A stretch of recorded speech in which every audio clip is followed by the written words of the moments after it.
Hi, everybody. I think we're live now. Welcome to our Thursday night live. And today we have a very special speaker with us. We have Ram Pattabiraman, who's joining us from Sydney today. Thank you, Ram, for making the time to be with us today and, come and have a bit of a chat with this community. And Viniti is here as well. So hi, Viniti. And I hope you've had a great day today. So today we're going to be talking about leadership challenges, leadership lessons, and keeping the theme of leadership that we had for this month. We're going to listen to some of the things that Ram has to say. So by introduction, Ram is Australia's leading change and transformation specialist. And Ram's worked with many different businesses in the past. Ram's a dear friend, a client. We talk quite often. So, I'm really, really happy to have him here. And I've spent some time working with him, so I fully understand the amazing leadership lessons that he's had from his journey, but also how he now helps many companies and leadership teams actually apply these lessons in their companies today through the work he does around change and transformation for them. So we're really, really, really privileged to have someone like Ram here to share his knowledge with us and share his experience with us. So Ram, tell us a little bit about your journey. Tell us, you obviously moved to Australia from India very early on in your life stage. So tell us a little bit more about your journey in Australia, your career journey, and your leadership journey.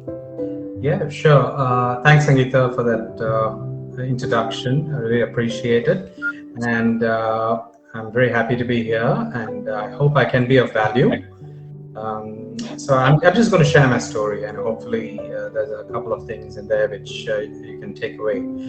So my journey is very simple, really. I moved to Australia about 30 years ago as a young engineer, life experience or professional experience. I landed on the shores right in the middle of a recession, and my dad said, "Off you go, son, build a life for yourself." And so it was a very challenging situation. But then, fortunately, I was constantly asking questions: what should I do? How should I do it? Why should I do what I want to do? And so on and so forth.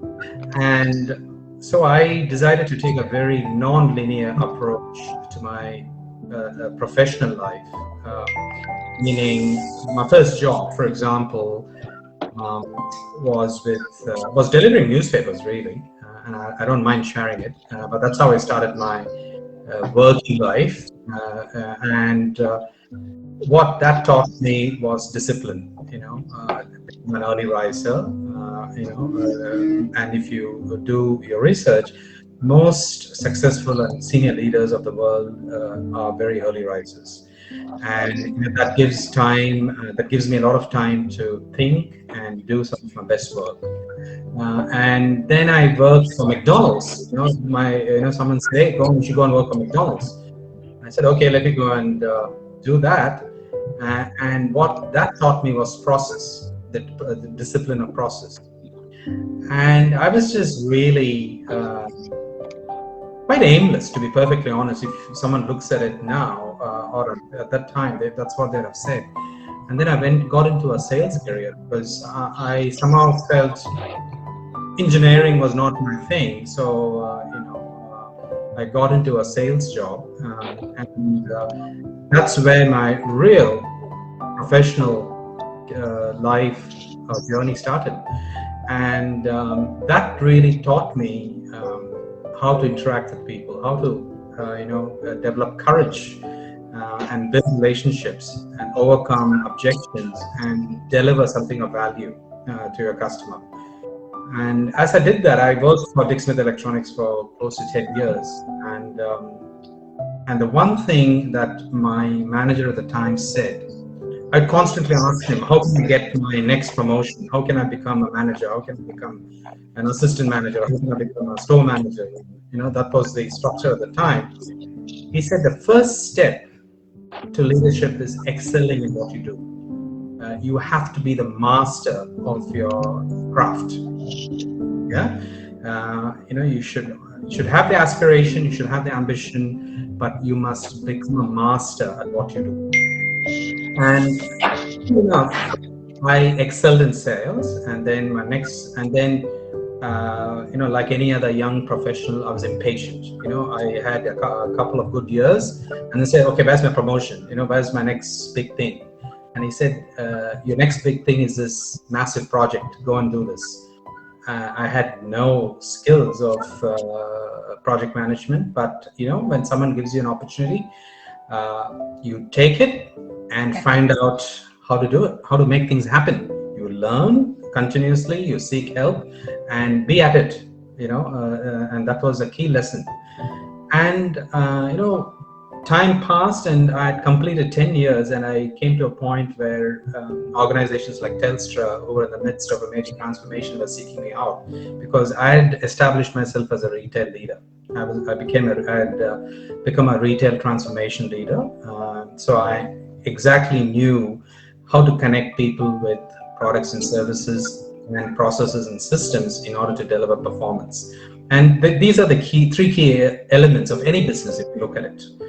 And I went into the Telstra world, and going from a very comfortable environment where I had literally started my professional life as a puppy, and I was kind of being sought after. I went into a very large organization, a kind of a government organization which had just kind of become semi-government. I had to deal with complexities of different mindsets and different stakeholders at various levels. And again, I had a choice to run away from it and go back to my old company, saying, hey, take me back. But then I decided, let me stay and see what I can achieve and what I can learn, most importantly. And I was not afraid of failure. And that is another key lesson that I took away from the 10 years. Do not be afraid to fail. Because if you're not failing, you're not trying. And if you're not trying, you're not going to achieve. You're not going to really learn. You're not going to move forward. So I spent about 2 years, and some of the key lessons, leadership lessons that I took away from Telstra was I got to work with some amazing global leaders, who once again recognized my tenacity, my ability to be flexible, my ability to grasp, my ability to learn, and my ability to put my hand up and say, hey, I don't know, and I failed. That really put me in the middle of very complex projects here in Australia and in Asia, where I was given the task of disbanding a major operation in Hong Kong and setting up some of the best practices for the retail world here in Australia. And what I'm trying to say here is this.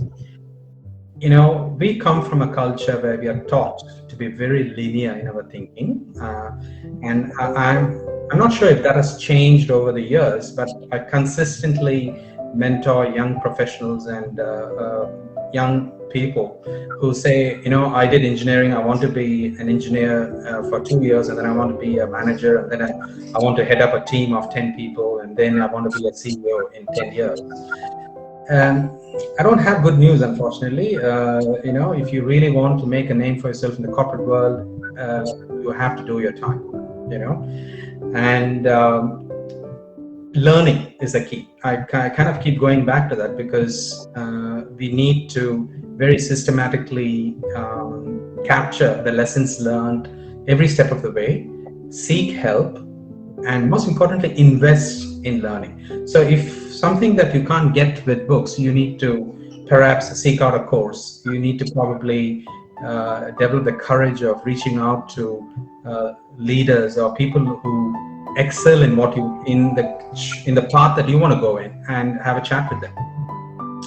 So the message is this: building relationships is another key parameter, if you like, in scientific terms, and building genuine relationships, not with the intent of getting something. It is about relationships, as you know, are built on trust. Relationships are built on give and take. And when people see that genuineness in you and the authenticity, people are willing to give. People are willing to help. People are willing to, throw a couple of opportunities towards you. All that will happen. So, this kind of evolved, and I was still continuously asking, what is my purpose? What is it that I was born to do professionally? What is it that I want to do? I've been doing. I was doing strategy work. I was doing project work. I was doing operations work. I've done sales. I built a consulting practice. I consulted companies globally. What next? What next? I kept asking the question. And finally, most of you have seen Steve Jobs' famous graduation speech. It's about connecting the dots. And for me, when I sat and reflected about my career and my life in general, the one thing that has been very constant in my life was change. The change is something that I embraced very easily, however complex and challenging it was. And throughout my career, and that's exactly what I've done, I've gone into environments that were volatile, that were complex, and helped organization move and the stakeholders within the business move from point A to point B and take them on a journey, really. And I then said, what I'm passionate about is change, and what I like to do is change, and what I'm good at is change. And that's when there was perfect alignment. And so when that happened, the world just opened, and things went to the next level. So the three tips that I want to leave you with in the beginning is you should have a high level of self-awareness. So you should know what you're good at, what's your zone of genius, and what are you passionate about, and what do you want to do. If all of them are in alignment, I guess the world is your oyster, professionally. Yeah. So That's a great one, Ram. And so, with what you do today in helping other leaders transform and, yeah, change, and not just themselves, but also their teams and their, companies and organizations, yeah. what are some of the learnings that you have there? So we're all human. That's the first fundamental thing. We should recognize that. So are others that we're dealing with. So all of us have a communication frequency. That is something that we must master. And when you ask many people, what is the most important thing that you must have, they all say communication. Mm-hmm. I just add another element to that: communication with yourself first, and then with others. Yeah. Most often we don't fail, but we don't take the communication with ourselves seriously. Yeah. So when you communicate with yourself to say that I can do it, I will do it, and failure is not an option, then the communication in any situation with any stakeholder, with any individual on the other side, will change and evolve to suit their frequency. And you have to be very cognizant of the fact that they will all have different communication styles. They will all have different ways in which they process information, especially if you're working across different cultures. For example, I've worked across cultures in Asia, Japan, China, India, which is the most challenging, and of course, most parts of Europe and the Middle East. They all have different communication styles. So, if you go in with the mindset, this is how I'm going to communicate, it might not often work. So you need to position yourself. You need to basically tune yourself to be receptive and to go into a discovery mode, to understand how they communicate and why they communicate in the way they communicate. For example, in many in some cultures, for them saying yes to everything is quite normal. An S doesn't mean an S in some cultures, so you don't walk away saying, oh, he said yes, so I'm going to walk away and take it as a yes, but probably not. So you need to recognize some of those nuances in the communication styles, cultural styles. In Japan is a very hierarchical kind of setup even today. So, depending on your seniority and leadership, you have to be very mindful of who you deal with and how you engage with. So, that in itself is a learning piece for all the emerging leaders in the group. Focus a lot on understanding cultural communication.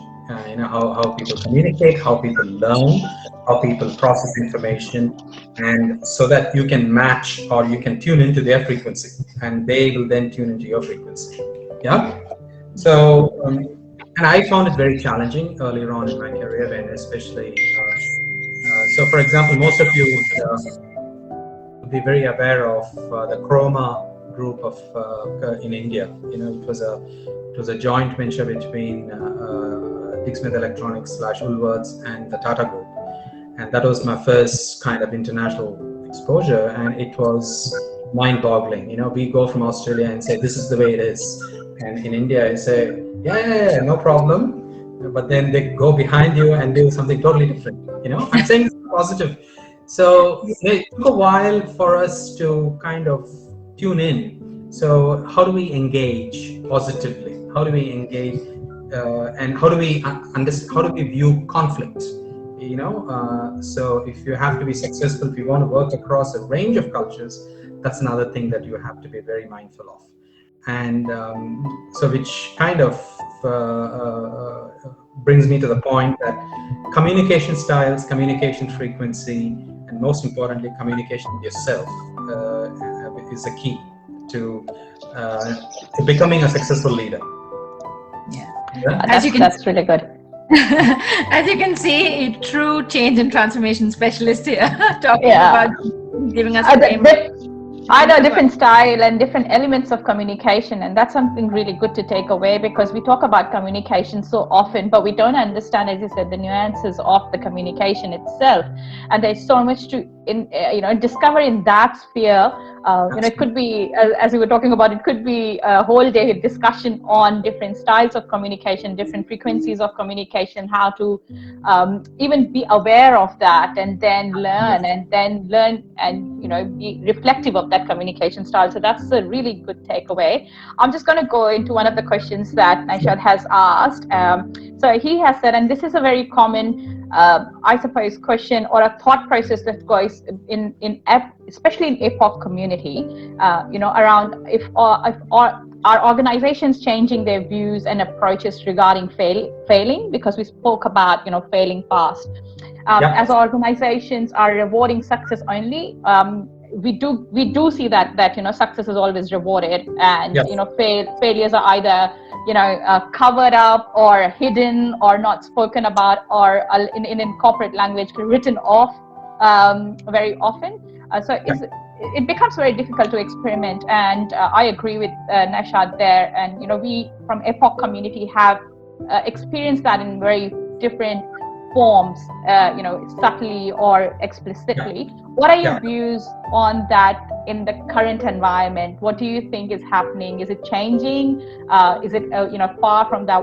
Talk about that a little bit with us. Absolutely, it's a very good question. And failure, like you rightly pointed out, has been viewed as bad, in the past, and especially so it was punished. Failure was punished, and people, if they fail, they don't make it known, or if they get found out, they get fired and reprimanded, and so on and so forth.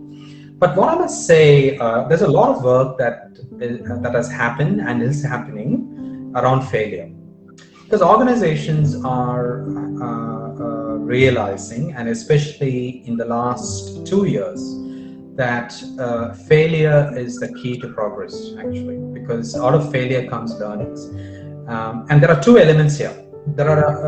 This comes from good leadership. Leaders have to allow their teams to fail, because if there's no failure, there will be no experimentation, there will be no breakthroughs, really. So it's a cultural shift or a mindset shift that has to happen within the leadership space. And also, it is not just the accountability of the leaders. a proactive emerging leader who's very good at what they do can also set the scene with the manager. Do you allow me to experiment? I'm not sure if it is going to work, but I'm making all these assumptions. I'm kind of taking into account these parameters, and the worst thing that can happen is we're going to lose $1 million, maybe not that much, maybe $500,000. Setting the scene, setting the expectation, and giving your management team or giving your manager that confidence that this is being done with view to developing a new product or a new application or whatever it is. You've got to have that discussions. You've got to have the courage to stand up and go for it, really. And if the leader or I would use the word manager very, very carefully. I view a manager and a leader through different lenses. A manager typically is a person who manages process and ensures that everything is within the confines of the rule book. A leader is someone who's willing to go outside of that. Yes, don't do anything illegal, but then go outside the boundaries and experiment and take a risk taking. So a good leader will allow you to take risks. But to answer the question, the trend is the needle is moving. The needle is moving, and I've worked with people within Accenture, and in my current project, there is a general sense of acceptance of failure. If there has to be, you got to learn fast. You can't go for a prolonged period and then say I failed. You got to fail fast, and then you learn from it, and then go to the next iteration. Failure is okay, and there is still a lot of work to be done in kind of shifting, let's say, the majority of the leadership mindsets, especially in Australia, to that it's okay to fail. What's the worst thing that can happen? Yeah, we may have to write off some money, but that there's a lot of work to be done, but the needle is definitely moving. And some of the large organizations, for example, Telstra in many parts now, they have walked away from KPIs, and they work on deliverables, and they are allocating budgets larger than normal for teams to go and experiment. They're bringing in the startup mentality within large organizations, where they are allowed to experiment, fail, and then progress. So that is how capability is going to be built, and especially when it comes to talent, nurturing talent and professionals and our emerging leaders, that is going to be a key element. And to answer Naishad's question, yeah, the needle is moving, but still a lot of work. In some countries, the US and many parts of Europe, they're doing it very well. Failure is okay, but in Australia, there is still a lot of work to be done, but the needle is moving. So, just on the back of that question, I think one of the things that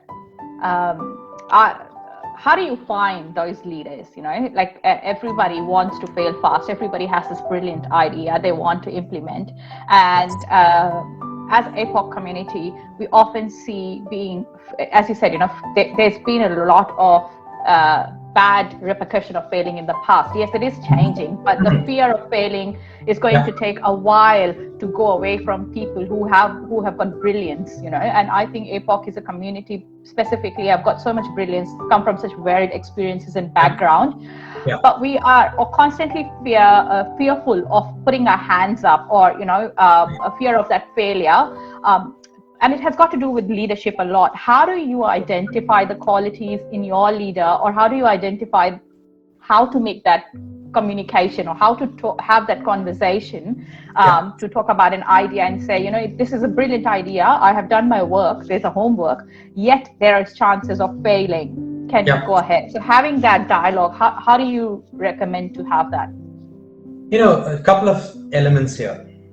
As young professionals and young emerging leaders are are undertaking the journey within their professional lives, you must be very selective of the people you go and work for. Don't focus on working for the big brands all the time. You know, you must find out and explore and find out more about the leader or the manager that you will report to, the person you want to report to. You need to find out and have the discussion. I mean, these are conversations that I've had with my reporting one-up. What's your philosophy towards leadership? What's your philosophy towards developing talent? What's your philosophy around success? So these conversations are not easy to have, but people will a true leader will appreciate that, and they will see you very differently. They will see you apart. They will see you as someone who's outside the majority. It's like the story of the pigeons and the eagle. So if I can share the story, this is a story that was told to me by my mentor very early in the piece. He said, Ram, the story is it's like this. You decide whether you want to be a pigeon or you want to be an eagle. And he said, pigeons, when you see pigeons, there are a lot of pigeons. Yeah? And I'm going to be a little graphic here, but I think I need to drive home this point. And what do you see when you see a lot of pigeons? He asked me. I said, he pretty much said a lot of shit, And an eagle flies alone. And an eagle is single-minded, and the eagle is a regenerative creature. And if anyone reads the history of an eagle, it over a period of time, it loses its wings, but it regenerates. It loses its beak, but it regenerates. And they have that focus. So you have to decide whether you want to be an eagle or you want to be a pigeon. Yeah, it's as simple as that. And having those conversations, and you know what, it's developing that courage. It's not good enough to say I want to be at this level. What are you going to do about it, and how are you going to do about it? Yeah, and courage is a key element. Courage and faith. You got to have faith in your capabilities and your abilities, and having the courage to go up to your manager and have the conversation. And you've got to have it in a structured manner. He's probably going to knock you back a few times, maybe because he doesn't have, take it as a sales environment, they don't give you the sale because they don't have information, they don't know something. So you've got to paint the picture. You've got to paint the picture for your leader. You've got to make it visual if he's a visual person. You've got to make him feel if he's a kinesthetic person. You got to communicate, match his frequency, and really get through to him in a way that he starts to work with you. Maybe he'll get you started on something small. And that is how I succeeded. With all my projects, I just went for it. I had that courage. I was confident. I really believed in my capability, and I was confident. But I just had the conversation in a very structured manner, and clearly having that a clear goal in mind and a clear deliverable or a clear value that you're going to deliver, and what it will mean to the business. Yeah, and then asking them to give you a chance. Simple as that. But it'll take a few goes before you master it. But before you do that, you need to be a master of your craft. I keep saying this because only then you will have that confidence in yourself, rather than just hoping that someone gives you a chance. You increase the odds of that happening if you are a master of your craft and you are able to articulate your vision very clearly. Does that answer your question? Yeah, yep, absolutely, Ram. Yeah, great points, Ram. And I have to tell you this because this is like a thing I was talking to my husband the other day about, I always believe like, if there's one animal I would swap my life with, it would be a bird because, I love traveling and I love soaring in the skies and things like that. So, and Jack was asking me the other day, he's like, so what bird would you be? And I was like, eagle. you know Yeah, so yeah, that's a concept for me. Yeah, absolutely.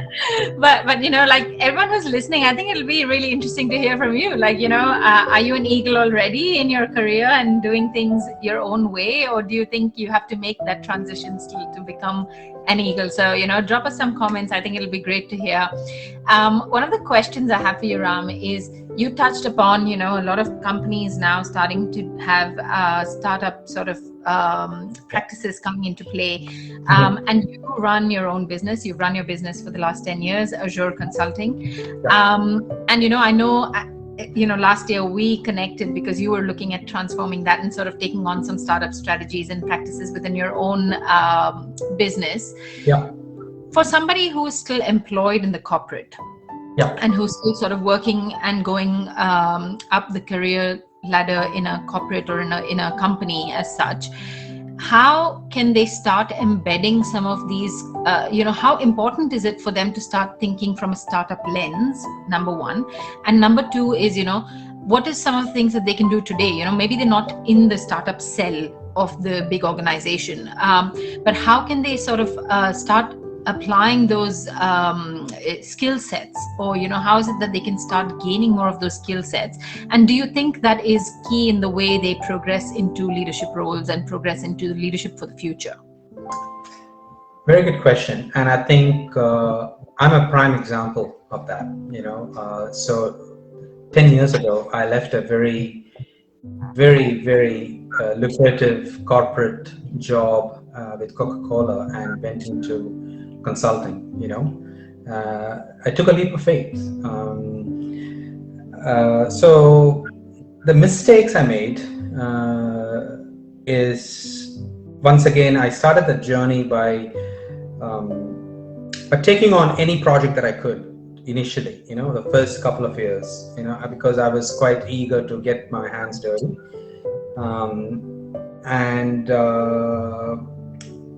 And in terms of practices, you have to develop the art of building a network around yourself. Like-minded professionals and like-minded entrepreneurs, and what it teaches you, a very diverse thinking mindset. It is once again a very non-linear thinking. It doesn't mean that to become an entrepreneur you do step 1, step 2, step 3. No, you may have to start. The most important thing is starting. Let me make that very clear. Yeah, and then build a network.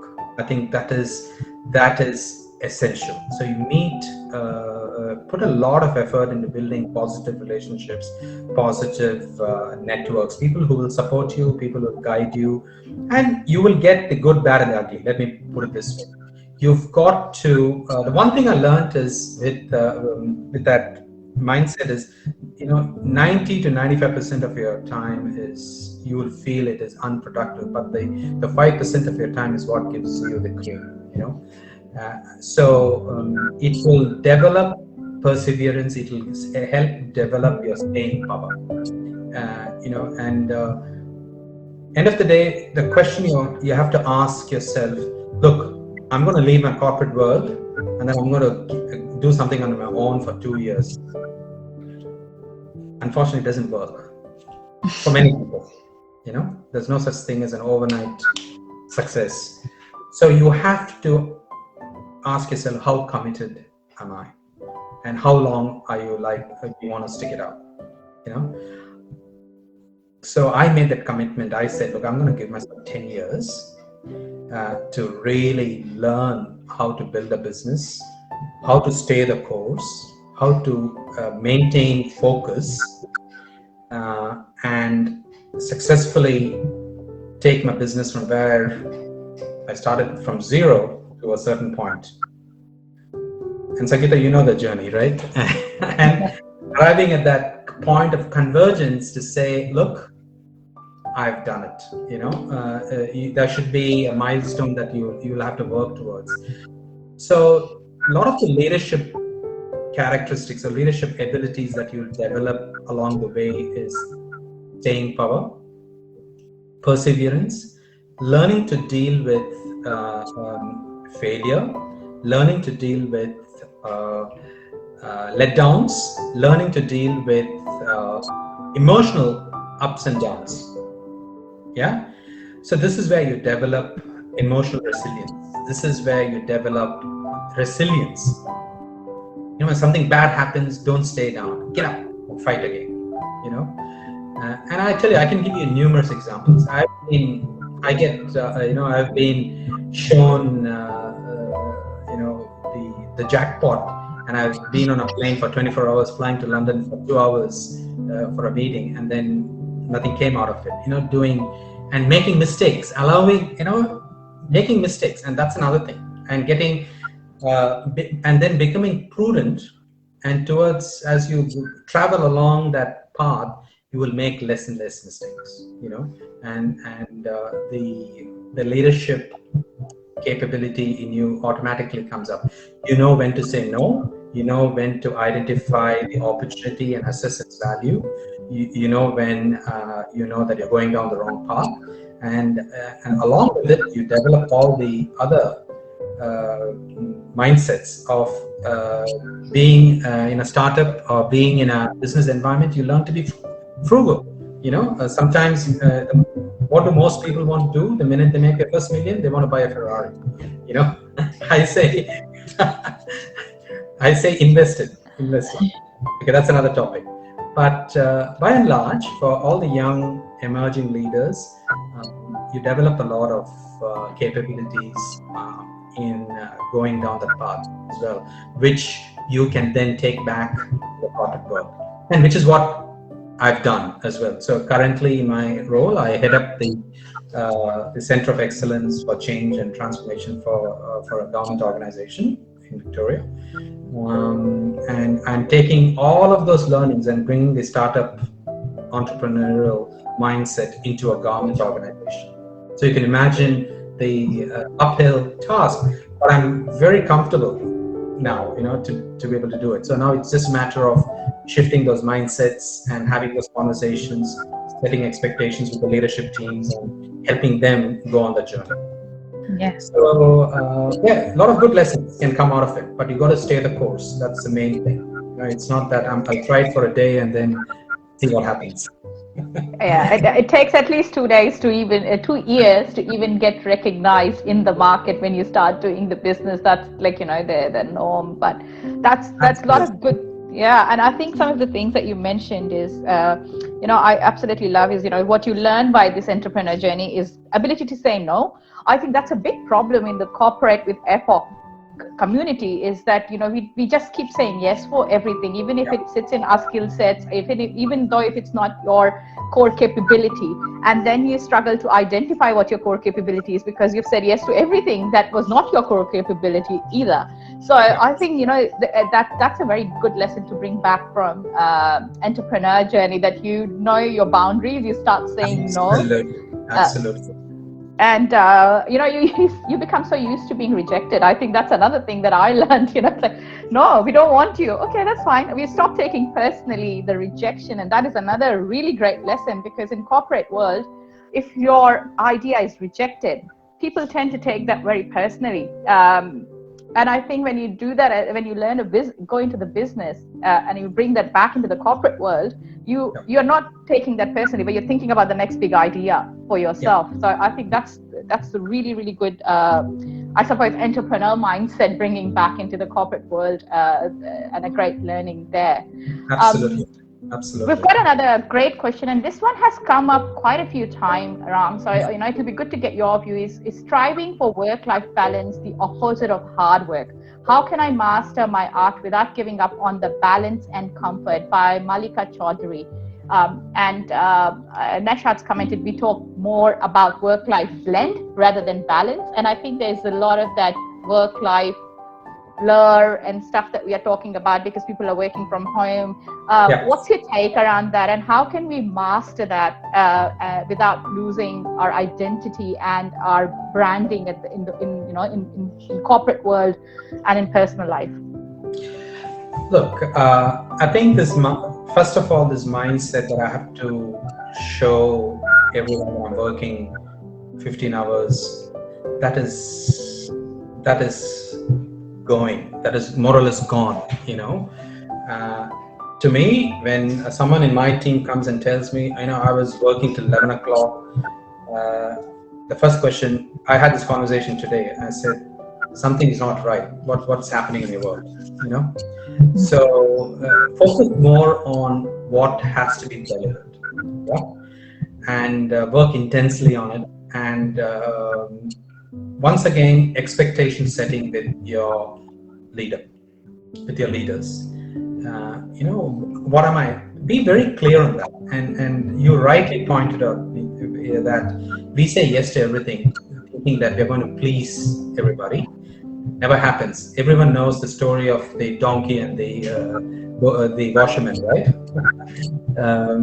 So we say things. Oh, he's very good at that. He's very bad at that. It's just doesn't work. So you have to know what's your zone of genius is, and always think of the alignment. Are you good at that? Is this what you want to do? Is this your passion? And that is what you should stick to. And you have to set those boundaries early on when you start with your one-up manager and to your colleagues as well. Having clear rules around, hey, I've got a family, I've got obligations, I've got commitments. So, I don't work after 3 o'clock on Wednesdays because I have to take my son or daughter to school, for example.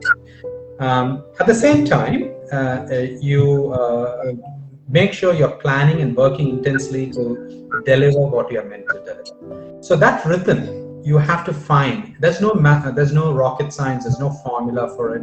It's a matter of iteratively working through this process. And the one thing I'd like to say here is, and I'm just, it might, for many people, it might sound a bit off topic, but focusing on your health, physical and mental health, is very, very, very important.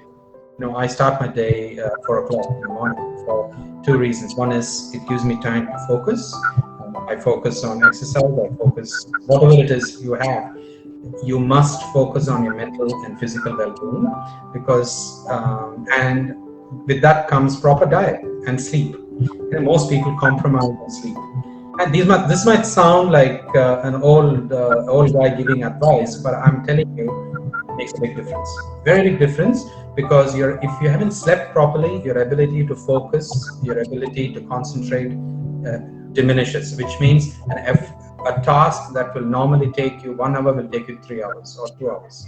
So you're by default increasing the time you will spend at work. Similarly, diet. Having the right kind of food during the week, so that your body processes the food properly, because digestion, most of you will know, is the biggest depleter of energy in the body. So if you have a big meal in the afternoon, your productivity goes down. We all know that, right? So having positive foods throughout the day and being hydrated. So this is a bit of a health advice, but coming back, it is to maintain the balance, or like Naishad said, maintaining that blend. It is setting expectations for yourself. Not everyone has to run the rat race. Not everyone has to be the political animal and say yes to everything and work 24 hours to keep the boss happy. And clearly defining those boundaries and focusing on all these little things will help you achieve that balance really well, is what I feel. And that is what I've done. I know I finished a little late today, but I had 3 hours of downtime between 4 and 6. We have a dog. We took the dog for a walk. I had dinner with the family, and and then I did some work, and here I am. So really focusing on health and not being glued to technology all the time is very important as well. And all organizations are recognizing that. They are, regardless of your role or seniority, they are encouraging people to have regular breaks, for example, and setting the expectation. And most of us are working in isolation now, and this is probably going to become the norm. Focus on what you have to deliver. That's the most important thing. And reach out if you need help, within your core teams or your one-up manager saying, I'm struggling with this. So, and this is another cause for the loss of balance, because when people work in isolation and they're faced with a problem, they think it is their problem and they can't reach out to anyone, and they just struggle in isolation, So establishing those go-to people within your business or within your team is very important as well. Does it help? I'm not sure if I answered it in its entirety, because there's no formula, but these are some of the things you can do, really. Yeah, no, that's really good. And we've had, this question come up quite a few times in previous session as well. And I'm kind of seeing, as we get the leaders to talk about it, it's around not being able to clearly define the boundaries and then communicate those boundaries with the leaders within the team, or the relevant people could be your partner, and just whoever they are they're involved in this. So that's really good, that we're seeing that kind of response coming again and again from every leader, and being so supportive of the fact that you need to speak up. People cannot see you anymore, and if you don't talk about it and you don't say that these are your boundaries, and keep saying yes for everything, you are going to end up. Viniti, I think your voice cut off a little bit. Yeah, so that's what I'm saying. So I think that's completely in line with what we have been hearing, and I've just couldn't reiterate more that having boundaries and ability to say no is so important. Yeah, and I think Mike said yes, like she values the advice that you've given her. And I just wanted to add something, especially to this group, because this is we have people of color here, and we all have been in the situation where fear overcomes us. In certain situations, if I don't do this, I will lose my job. You know what? If an organization doesn't support you, and if you have a manager who doesn't recognize the fact that you have your own boundaries, maybe it's not the right company for you, and he's probably not the right leader for you. So walk away. You've got to sometimes be prepared to do these things if you want to really find the right path for you. Don't suffer in silence. You got to reach out. Yeah. That's very important, Ram, and I think that's one thing that a lot of us realize quite late in the journey, after it's impacted our health, or after it's impacted our mental health, our emotional health, our physical health. So I think being able to spot that and say this is not the place for me early on is extremely crucial. A question that I have for you, Ram, is around culture, and because again, we're talking about professionals of color. So, a lot of times we talk about cultural barriers, we talk about, biases and discrimination, all of that. And we do a lot of discussion about that within the group. But the question I have for you is, how do people in this group who are professionals of color and potentially come from varied cultural backgrounds, how do you use your culture to your advantage and as an opportunity, not as a barrier? Yeah, look, very good question. It's a lot easier to deal with today, I can tell you that. Having come to Australia 30 years ago, I was the only Indian manager in the whole of Dixon Electronics, and the first step to that is educating your peers and building relationships and delivering the results, being a master of your craft. I keep going back to that. That is one aspect professionally. And the barrier is we are our own barriers. We kind of form beliefs in our mind that I'm a person of color, which means that I can't really be part of that group. I can't really do what they do, or I can't ask what they ask. You got to drop those stigmas. You're here, and you have to be one among the everybody. You have to be part of everybody. So you have to overcome the barrier within your own mind. That's the first thing. And second is, like I said, working with your peers and telling them how you think and how you work. And coming from Asian cultures, we have a very, what I call a collectivist mindset. We have deep-rooted cultural aspects, because we coming from India, for example, many of us have come from large families. That's how families existed. So it's always about we. When there is a problem, we solve it, and everyone comes together and solves it. When someone has a financial issue, everyone comes together and solves it. But in the Western world, it's all individualistic. So you have to, in this environment, you have to see yourself as an individual, and sometimes take a very selfish approach of saying, okay, what am I going to do, and what am I going to get out of it? If you want to look at it from a business perspective, yeah.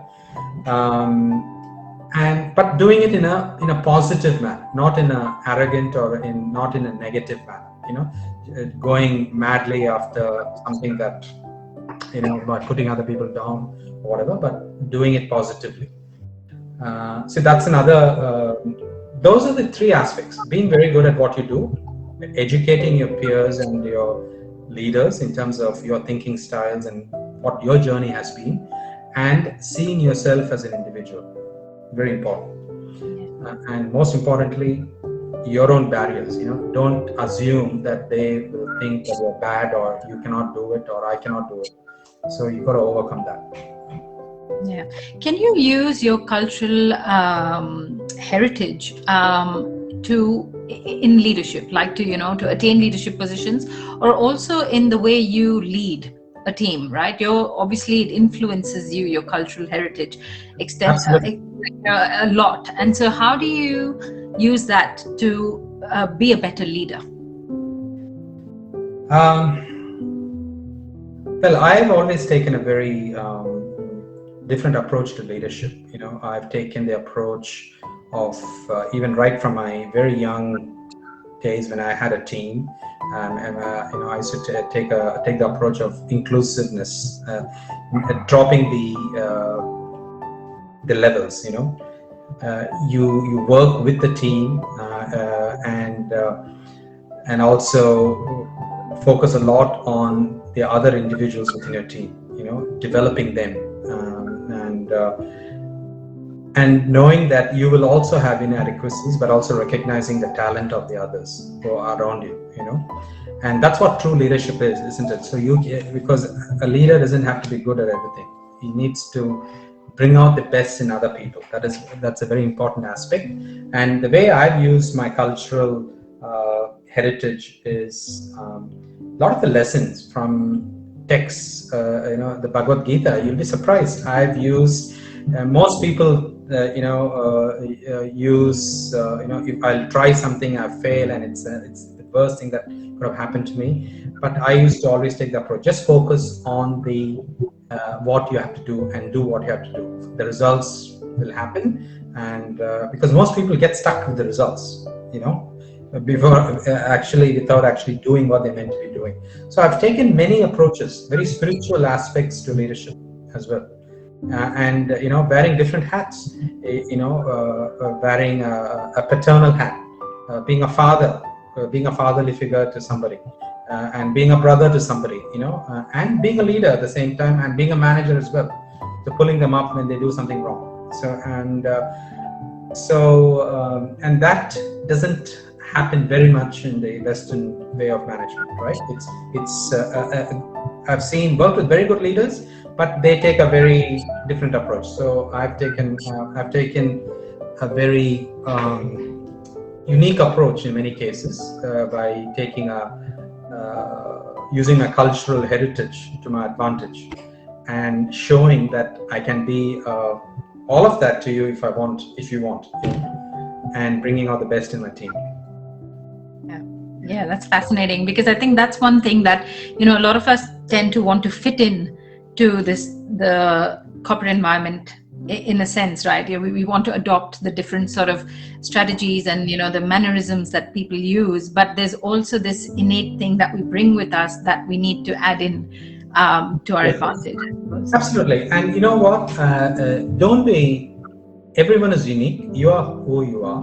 And I think, and initiate a conversation. Hey, do you feel comfortable if you feel there's a colleague or a manager or a leader within your business environment who is kind of not engaging with you, or is giving you the cold shoulder, or is not really engaging with you the way he engages with other people? Initiate a conversation. Hey, I noticed that, and again, you got to have the courage. Walk up to them and say, look, I noticed that you interact with other people in the team differently, as opposed to, and the way you deal with me is different. So can we talk about it? Initiate the conversation.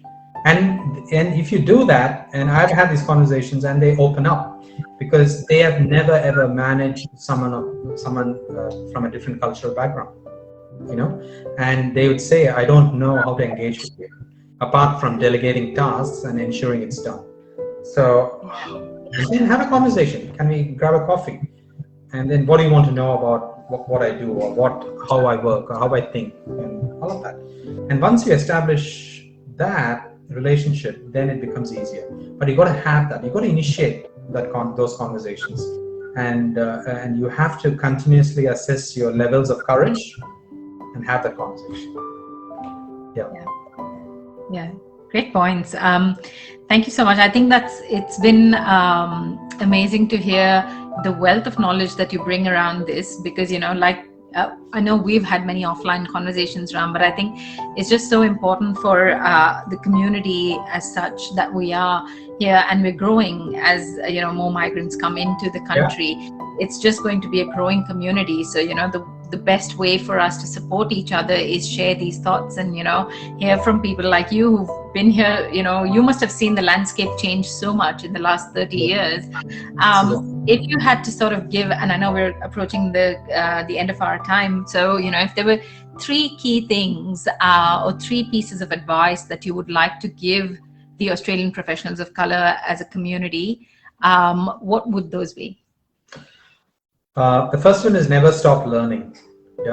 I think that's very, very, very important. And invest in learning. That's what I'd say.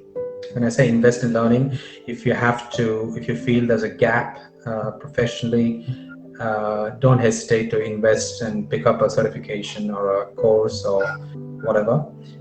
Don't think it's going to come in, it's going to pay back, down the track. And the third is develop your capability to build relationships. Don't be afraid to pick up the phone or drop an email or make a connection. If you feel that you need, it'll be great to have this person in my network. Reach out. Sangeeta, how did we connect? We met, and we reached out, you reached out, and then we just kind of took it from there, Similarly, if you feel that someone has to be in your orbit, make it happen. And build relationship with authenticity, not with the intent of getting something, invest in building those positive relationships. That's what I'd say. I'd keep harping on that. And examples abound. People of color, especially for people of color, look where Sundar Pichai is. And he came from an ordinary middle class family, and look what he did. He mastered his craft and was very, very good at what he did, and he is where he is because of that. And obviously he's picked up all of those other skills that I spoke about: perseverance, getting used to rejections and building that emotional resilience and all of that, to run Google. Look at Satya Nadella. he heads Microsoft. Same story, came from a very average family in India, and really mastered his craft.